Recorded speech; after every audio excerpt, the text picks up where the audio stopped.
It seems to me that one of the really big things here is that all too often within both Christian circles, just conservative circles, we seem to have this idea that if we only had such and such amount of power, such and such amount of influence, we could go out and change the world.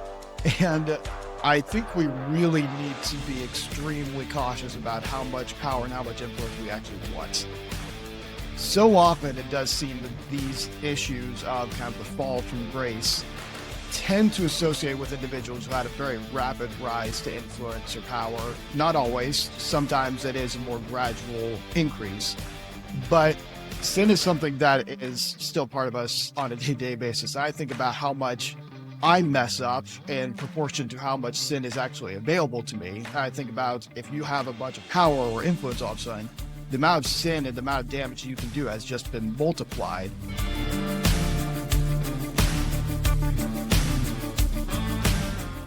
Well, welcome back to the Be Unbound podcast, and specifically, welcome back to Trent. It's been a minute since we've gotten to have you on, and so we wanted to bring you in for this discussion, as I think that we may get into a little bit of some historical perspective on this particular topic, which, it seems like it might be a little bit of a hobby of yours. I'm not sure if that's accurate. Just a little bit. I mean, definitely still growing, but it's become more and more of a project, especially in recent months. Awesome. Well, I thought it would be interesting. This was inspired by a conversation that Jonathan and I had in a long road trip that was on our way back from an event that we had recently. And it was talking about leadership. Leadership is something that we're really passionate about here at Unbound, and something that I think is relevant to pretty much everybody. You are either a leader or are being affected by leadership of some variety, directly or indirectly in some way. And there has been a lot of talk about leadership, and especially public leaders, and the fact that a lot of the times public leaders that we hold to a very high esteem have been seeming to let us down in a lot of ways. I mean, the big news scandal that has been dominating the headlines recently has obviously been the Epstein files. So pretty much no matter where you land on the political aisle, there is somebody who is caught up in that is kind of in that sphere of influence. And even sadly, the Christian leadership sphere is not immune to that. One of the larger stories that has come out recently, I believe, was Philip Yancey, who we won't go into the full details of that, but is a Christian author beloved by many, who ended up revealing and making a statement that he had been having an affair and ended up stepping away from public ministry because of that. And if you are at all familiar with just the Christian leadership sphere, that is one of many, many examples that you can find. And so I thought it would be interesting for us to talk a little bit about just why these things just keep seeming to come up again and again and again, even in the world of Christian leadership, where we would think that there would be a much higher moral standard and that we would have more upstanding leaders in the Christian sphere, and some of the common features that we see from that. So, Jonathan, I'll kick it over to you to give us some initial thoughts on that. Well, I think this might come across as depressing, but I mean, why it happens again and again and again is because we remain sinful people, because Christ hasn't come again. I mean, we're in a fallen world. Sin's a real thing. And perhaps, I find it is tragic and it is regrettable that, Christian leaders are not exempted from that fall. It's worth noting, though, that I don't know of any place this side of eternity that you get exempted from the impact of sin or from the temptation of sin. And so that may be just a good place to start, that perhaps we have Christian leaders who fall because at some level they thought that they had become exempted from the power of temptation and the power of sin. And so a place to start would be, we don't get that luxury in this world. It is a world of constant struggle in that sense. However, I also think that it's worth noting that there's a root to all these things. And I've been haunted by this for years, David. A lot of my formative memories and years come from some of the great scandals that have taken place over the years, and I've been impacted indirectly, happily not directly, by many of them. And, it's leaving me with this haunting idea of what is it? Where does that start? Because I don't feel like anybody gets up one morning and says, you know what? I think I'd like to burn my reputation, everything that I've accomplished, and make my name, a pariah among my brethren, And so that seems like a good idea. Clearly nobody gets up and does that. So somehow this starts early. It starts with a seed somewhere. And so I've been kind of obsessed over the last several years about going what are we planting? Where do those seeds start? And how do we not plant them? And I don't know that I have some sort of magic formula for that, unless it's this. I'm convinced that it at least begins with consistently and constantly asking that question with the assumption that you are at risk, which comes with that realization. We live in a sinful world. We don't get an escape from it this side of eternity. Consequently, we need to be vigilant and continually ask, where is the problem? How do I not start? And I think that is at least the first line of defense to kind of, addressing this and being aware of it. And by doing so, acknowledging that, hey, I could be susceptible to this too. Let's not take the first tentative inching steps towards that outcome. And let's, when we do, let's repent quickly and get back on track. I saw Trent taking some notes though, so I think we should better hear what he has to say. I'll just kept thinking about, it seems to me that one of the really big things here is that all too often within both Christian circles, just conservative circles, we seem to have this idea that if we only had such and such amount of power, such and such amount of influence, we could go out and change the world. And I think we really need to be extremely cautious about how much power and how much influence we actually want.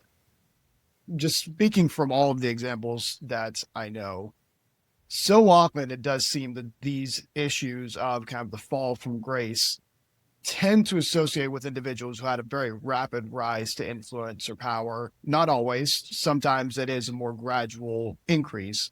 But like you were saying when you start out there, Jonathan, sin is something that is still part of us on a day-to-day basis. I think about how much I mess up in proportion to how much sin is actually available to me. I think about if you have a bunch of power or influence all of a sudden, the amount of sin and the amount of damage you can do has just been multiplied.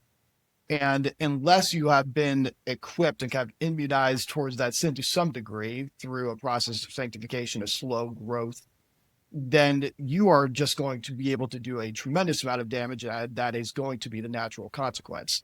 And so I think there is this thing that we need to pay attention to, that yes, you do ultimately want to go out and make an impact in the world in the name of God, but you want to be really careful about the way that you pursue making that impact and making sure that you're not too hasty in doing so. Running headlong is going to be the first thing that leads you to being one of these individuals who has that collapse towards the end. I think that at root, sin and the kinds of things that bring down leaders. So let's that kinds of things, that sounds intentionally vague. I don't mean to be vague. So let's actually be really direct here. So when we're looking at the kinds of sin that brings down, especially Christian leaders, it's not hard to find categories here. We have sexual sin, which seems to head and shoulders be leading the pack. I haven't done statistical analysis on this, but it certainly catches headlines. And at some level, it seems to cut the deepest because there's so many layers of betrayal that happens in that. So there's sexual sin and so many layers of victims, I should add as well. There's sexual sin, there's financial sin, somebody stealing money.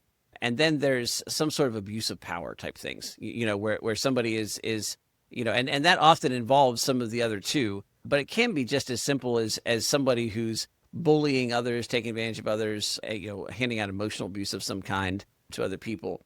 Now, I'm not saying that that's the limitations. There's all kinds of ways that man can screw up, man being collectively man and woman collectively here. But, those are the ones that kind of garner the biggest headlines, and those are the ones I think get focused on a lot.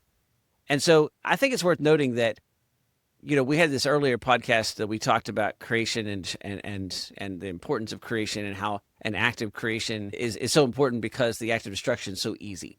And so it's worth noting that all those things are acts of destruction.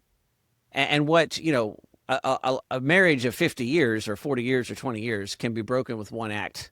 A trust, a financial trust given over many, many years can be broken with one act, and so the destruction can be quickly and instantaneous. And it's worth sort of noting that and paying attention to it. But I also think that it's worth noting that, I don't know that anybody who gets caught in those things was confused initially about the wrongness of that action. It's not like, well, I didn't know. I didn't know that, appropriating $250,000 was not a good idea. I didn't know sleeping with this other person who wasn't my spouse is a bad idea. I mean, like that, those, nobody really, like there's a willful ignorance, there's a willful veiling that has to take place. And so I think the thing for me that is interesting is what is it that you do that allows room for that to creep in? And I think the answer has got to be that we are wired to create, meaning that we are wired to build something good and beautiful. We're made in the image of God, and so that's an inherent thing for us. But those things are hard and they're often multifaceted.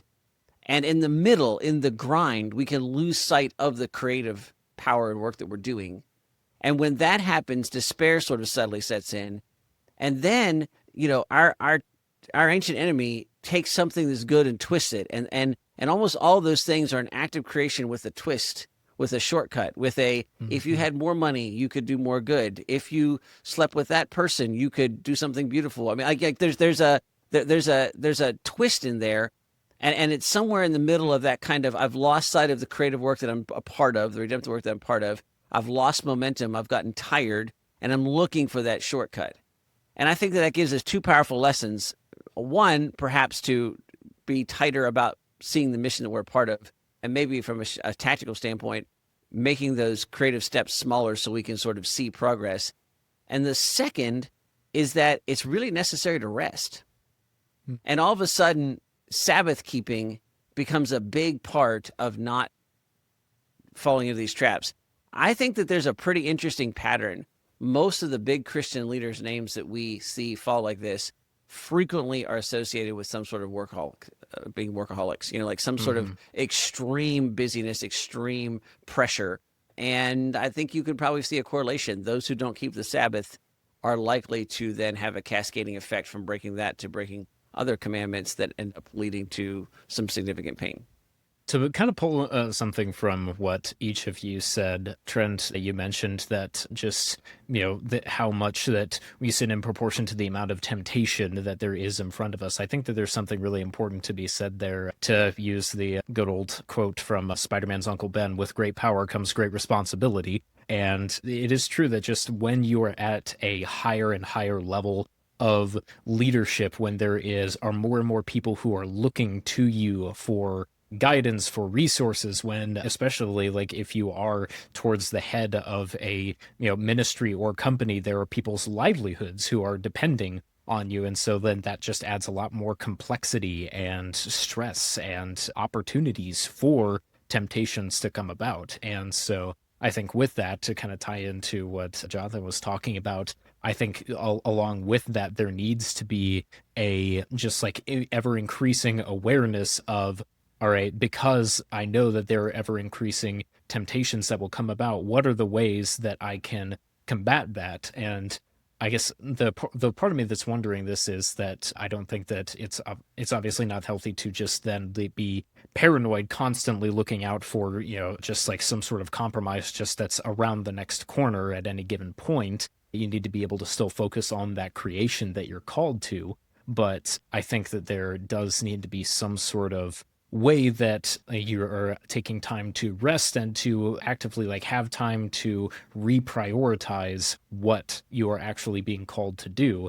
And I think a very key part of that is going to be having people around you to make sure of that. I think that's the other thing that I've noticed, is that it seems like at those very high levels where these leaders are able to get away with a lot, they don't have people to keep them accountable. They don't have people who are in their corner who are telling them, that's probably not a good idea. Having a more extended contact with this other person is probably not going to bring you in a good direction. And, this deal may seem tempting, but is it actually going to keep you on the mission that you are dedicated to?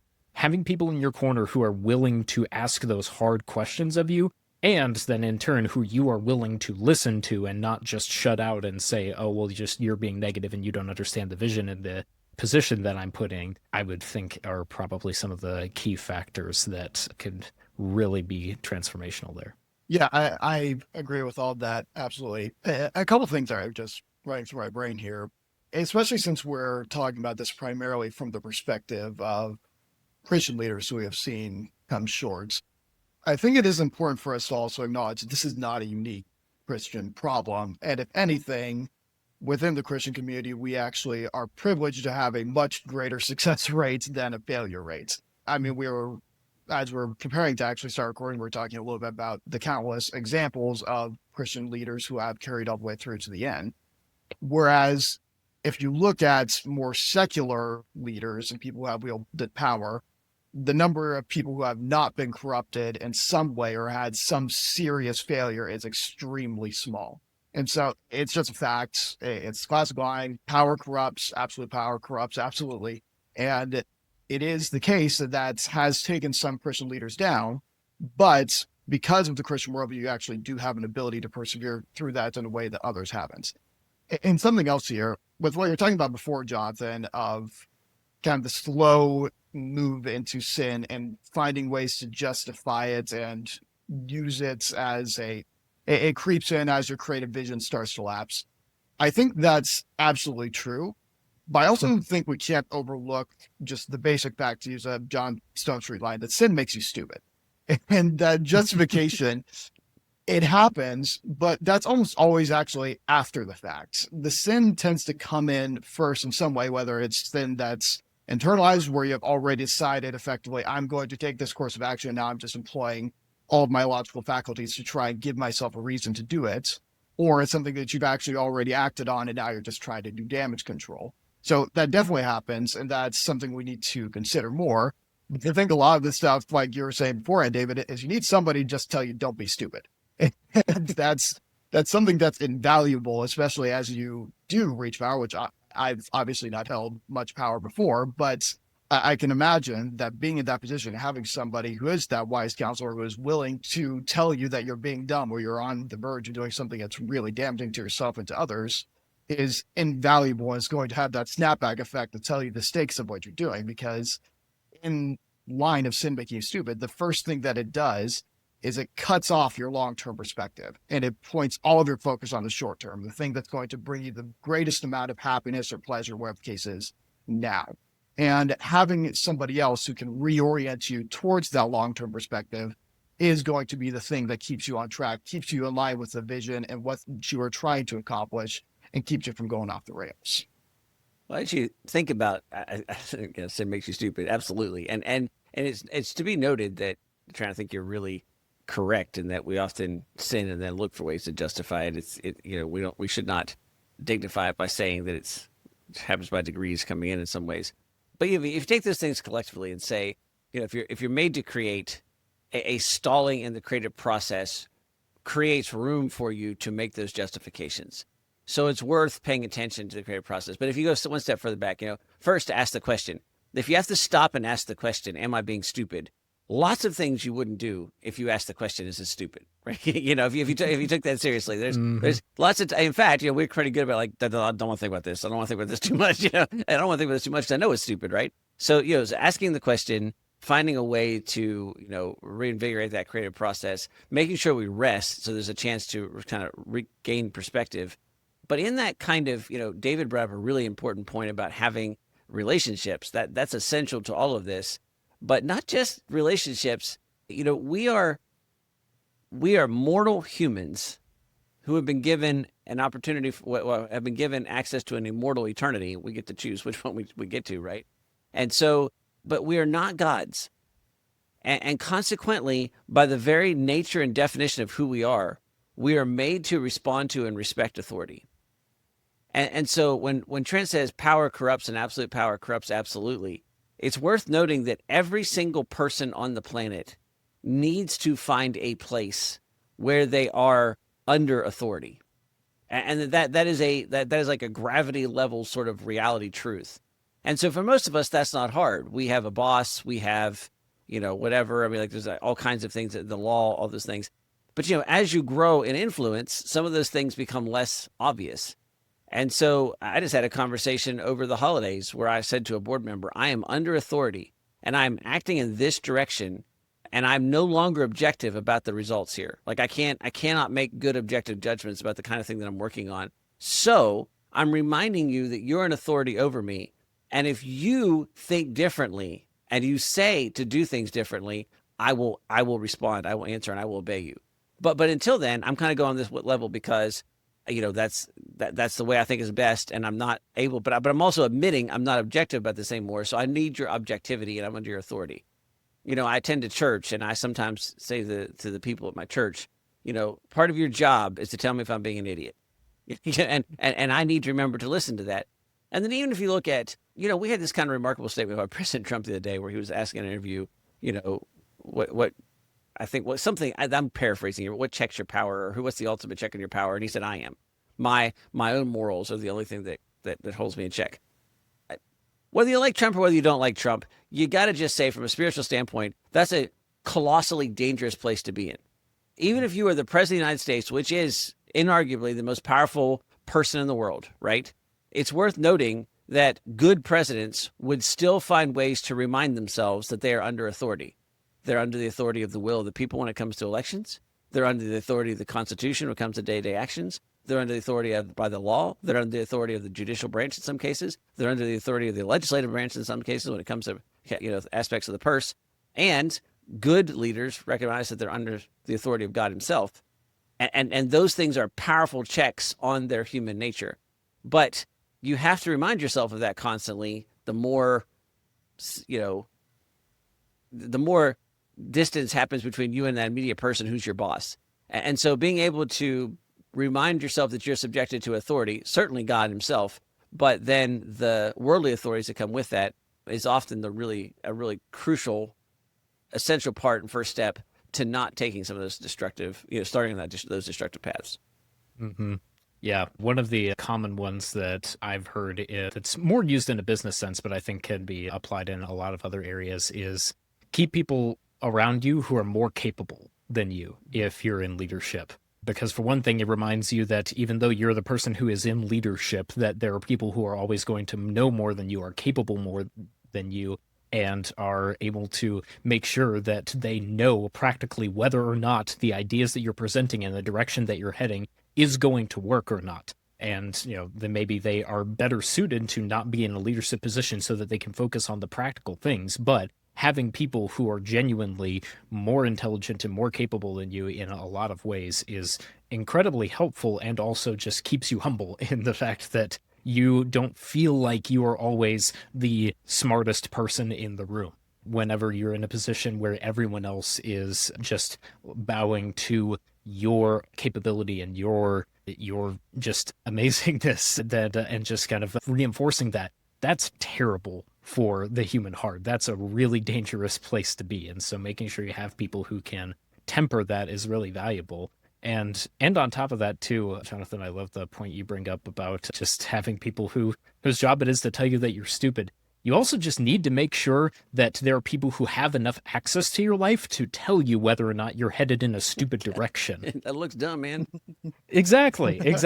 And so if, it's really easy to just have somebody looking in from the outside and say, everything looks like it checks out, but it's a whole lot different when you have somebody who you are talking to about the intimate day-to-day details of your life and going, hey, I'm thinking about doing this, or I've been having a lot of conversations with this person. And then that gives them the opportunity to go, that may not be a good idea. And that's a really scary thing and a really vulnerable thing, because yes, it gives people the opportunity to tell you you're doing something dumb. But if you are really serious about the mission that you are being put in the position to carry out, then that's all the more necessary. I'm going to get a little abstract for a moment, so bear with me. Okay, we're up buckled in, buddy. I can see it in your eyes, Trent. I was just waiting. I'm not going to say this next thing. I'm going to wait and see whatever Trent's going to say. It looks like it's pretty good, so go for it. So much of kind of the fall from power dynamic is born of sins of pride, where it comes from arrogance. I can do what I want because I have so much power, wherever the case may be. And something that I've been thinking about recently in a few different contexts is the fact that in our current cultural moments, we have a problem where we do not delineate between leadership and the value of an individual. In other words, your value is determined by how much power you wield or how much leadership you actually are responsible for. And that creates a really dangerous dynamic where it almost gets kind of Nietzschean, where it's like, okay, you have so much power, you have so much right to do this much evil, wherever the case may be. And whether or not we actually think that way consciously, that's something that's kind of just in the air that we breathe culturally. And so we have to be extremely cautious about reminding ourselves that we are in fact stupid and that we do need to be humbled from time to time and recognize the fact that humility is not something that is really learned. It's not something that we build for ourselves. It's something that we realize and come to understand that we all are made in the imago Dei. We all are broken human beings. And regardless of the position of leadership that you have been placed in, your ultimate value is still the same when it comes to speaking on an eternal scale. Now, that's not to say that individuals who are in a leadership position do not have special skill sets or tools that have placed them in that position. That's obviously the case, but it does still mean that you are a fallible individual and you need to be extremely careful about not letting your pride or arrogance overrun that fact.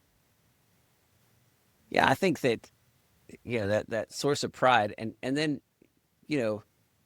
Trent, you're saying something like you're making an argument for guardrails, right? You're making an argument for some sort of limitations, and I think that there's a condescension to sometimes Christians for this, but it's worth just backing up and noting how powerful guardrails can be. And so now this is at the risk of sounding so. No matter how many guardrails you put up, you fight a crafty enemy, and so there's going to be temptation. So I'm not suggesting that it's because there's a temptation to sort of trend towards building systems and think that the fences will keep out the wolves, right? I mean, and then the line jumps it, right? So I mean, like there's so don't be careful in this, but there's just some obvious things here about when I was categorizing sins earlier. I missed probably a big one, which is substance abuse of some kind, addiction of some kind, right? So let's just posit this, right? I don't suffer from being addicted to drugs. I also can tell you, and this might make me sound naive, if I wanted to be addicted to drugs, I really don't have any idea how to buy them. Like I'm not in a situation where I know how to get to. Now, not everybody has that privilege, right? I mean, I understand you might live in a neighborhood where that becomes easy, whatever. But I'm just saying, like, in my current lifestyle and the things that I do, I don't know how to get crack cocaine or heroin or marijuana or something like that. So to some level, so oh great, you're not addicted to drugs, good for you. I mean, it's just not really a reality. In the same fashion, and I want to say this carefully, I don't drink alcohol, and I'm not saying that is something that should be for everybody, but it makes it easier not to get addicted to alcohol because for me, it's just not a factor. Now, again, that's not even so much a self-righteous thing. I just never picked up the habit, and so now it's not a temptation to stretch that particular thing. Doesn't mean it's not a temptation for other things. But let's get more personal. Like we have lots of conversations with people addicted to pornography.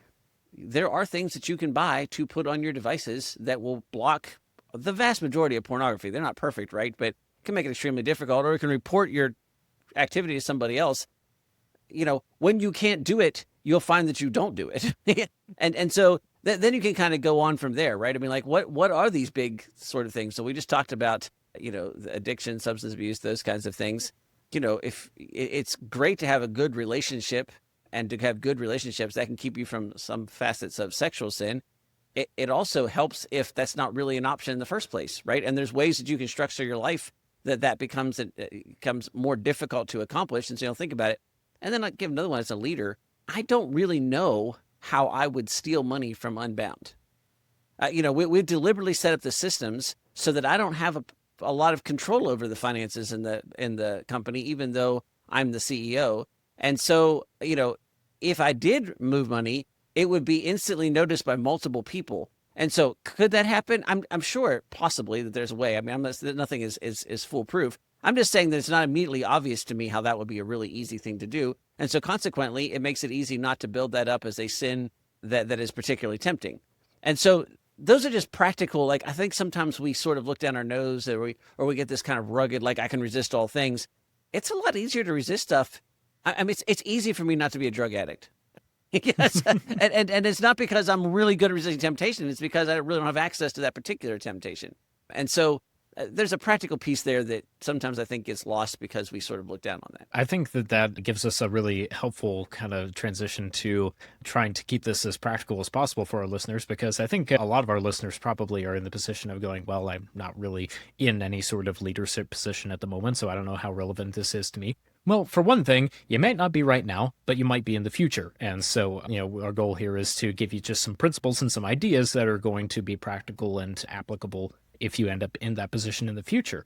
But even if that isn't the case, there's still a very good chance that somebody that you know or you're close to is going to be in that position. And as somebody who is close to someone who is in a leadership position, even if it's not necessarily presidential or leader of a company or ministry, having someone who you can be really just like a helper to and who you can help to keep accountable and help to be that person who keeps them from going insane or helps them to come up with ideas for making some of these temptations as just so far out of the realm of possibility as possible. If you can be that person for someone else, then that can be such a tremendous blessing, I think, for someone who can be in that position. And just speaking from hearing stories of some of the other leaders that I've had the opportunity to know, is that the people who are close to them, who keep them grounded, have been just some of the biggest blessings in their lives. So just my personal encouragement to our listeners is that if you have the opportunity to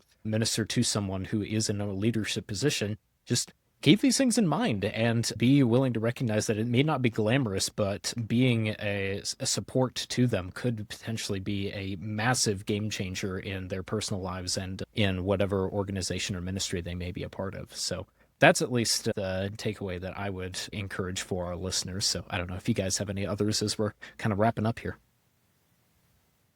I mean, I think it's worth keeping in mind that when we talk about these things, it's easy for us to think of them as complex, and they are in some ways, but when it comes down to it, avoiding sin is actually a fairly simple proposition in a lot of ways. It's just a really, really, really hard one. In fact, in this, current state, it's an impossible one. And so embracing the fact that it is simple but difficult is, I think, actually a thing that orients us most correctly. And as we've been talking about this, one of my objectives this year has been to memorize the book of James, and a couple of verses have been continuing to recur to me. And that is, it's chapter 1, I believe it's starting verse 9. It's, let the lowly brother rejoice in his exaltation, and the rich in his humiliation. For like a flower of the grass, he will fade away. For the sun rises, and it scorches the grass, the flower falls, and its beauty perishes. So also will the rich man fade away in the midst of all of his pursuits. And so there is something that is being said there, that to be in a position that is not necessarily in leadership is not to be in a position that does not make an impact and does not have a calling.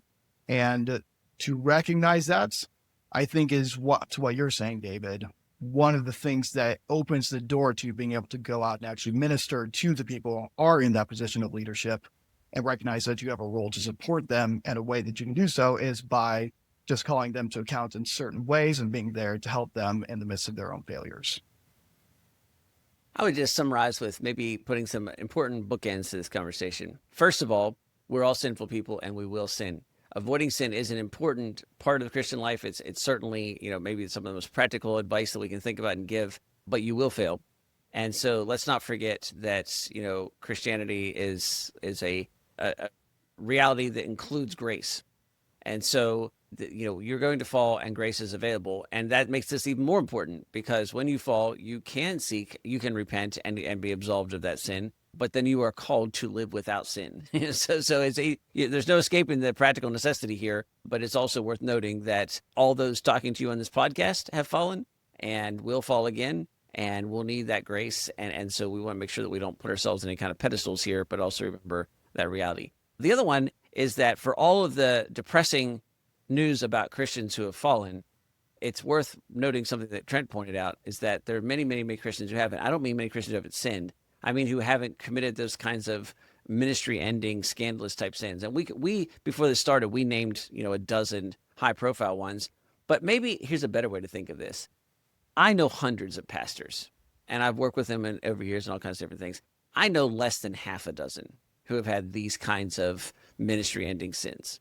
That doesn't mean that the other hundreds were not perfect, certainly, but it means that they lived and are living faithful, holy lives in the sense of their contribution and their repentance and their humility and in their constant, defense against falling into some of these more public sins that are ministry ending. And that's almost certainly the case for you as well. They just don't get the press. And so it's worth keeping that in mind as a measure of hope. If this is helpful for you, we appreciate you sticking along and listening to all of this. We get the privilege of working with young people who we get to ask questions about and talk about these kinds of things. But more importantly, perhaps we get to work with young people in a community that creates a community of really rich relationships that allow us to connect with one another and hold one another accountable. And if that's interesting to you, please check out beunbound.us. We did just return from a major road trip, as David mentioned earlier, to Ridgeline. By the time this airs, either it will be or it will be out soon, the wrap-up video from that event. So keep an eye on the Be Unbound YouTube channel for that. It was a phenomenal event with lots of really fun things happening there. And the highlight reel is going to be really cool. Thanks so much for your time. And until next time, be unbound.